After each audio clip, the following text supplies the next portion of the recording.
أعوذ بالله من الشيطان الرجيم. بسم الله الرحمن الرحيم.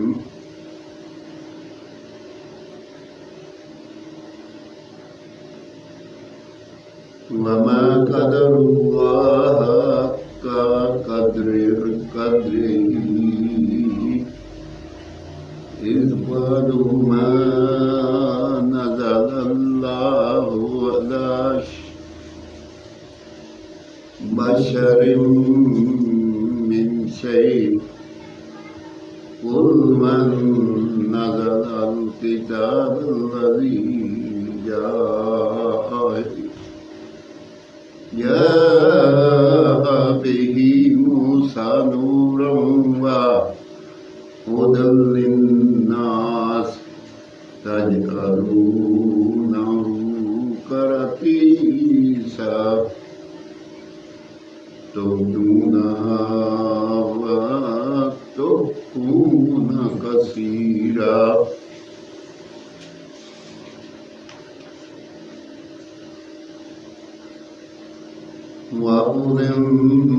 وعلمتم ما لم تعلموا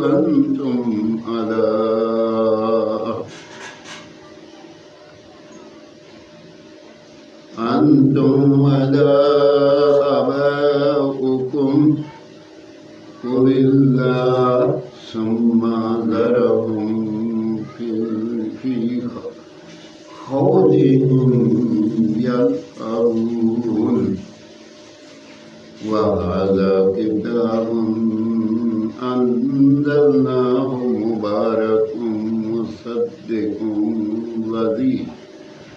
مصدق الذي بين يديه ولتنذر أم القرى ومن حولها والذين يؤمنون بالآخرة يؤمنون به وهم على صلاتهم يحافظون. ومن أظلم شيء ومن قال سأنزل مثل ما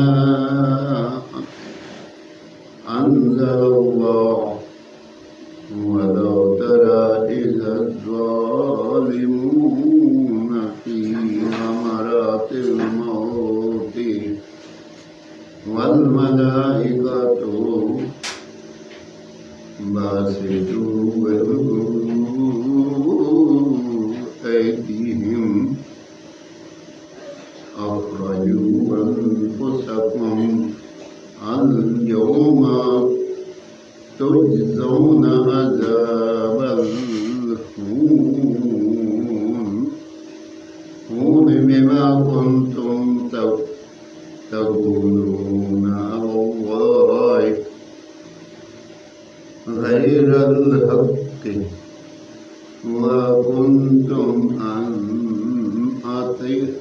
آياته تستكبرون. ولقد جئتمونا فرادا كما خلقناكم أول مرة وتركتم ما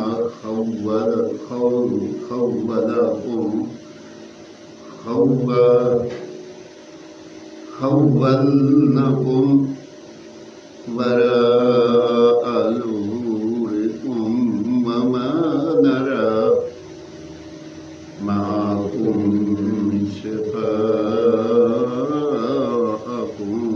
الذين زعمتم أنهم فيكم شركاء لقد تقطع بينكم وضل عنكم ما كنتم تزعمون.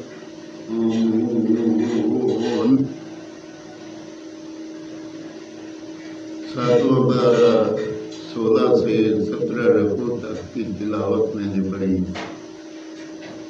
اللہ پاک اپنی بارگاہ میں قبول اور منظور کرے۔ اگر پڑھنے میں کوئی غلطی ہو تو اللہ تعالیٰ معاف فرمائے، اور اللہ تعالیٰ جتنے لوگ بھی پڑھنے سننے والے ہیں یا اللہ پاک ان کی دل مرادیں پوری کر اور ان کے اوپر کرم نوازی فرما اور ان کے گھروں میں خوشیاں بحال کر۔ یا رحیم یا کریم، ہمیں قرآن پاک پڑھنے کا شوق پیدا کر، نماز پڑھنے کا شوق پیدا کر، اور فالتو لوگ شر شیطان لوگوں سے یا اللہ بچا۔ حضور پاک صلی اللہ علیہ وسلم کی سنت کے مطابق عمل کرنے کی توفیق عطا فرما، آمین۔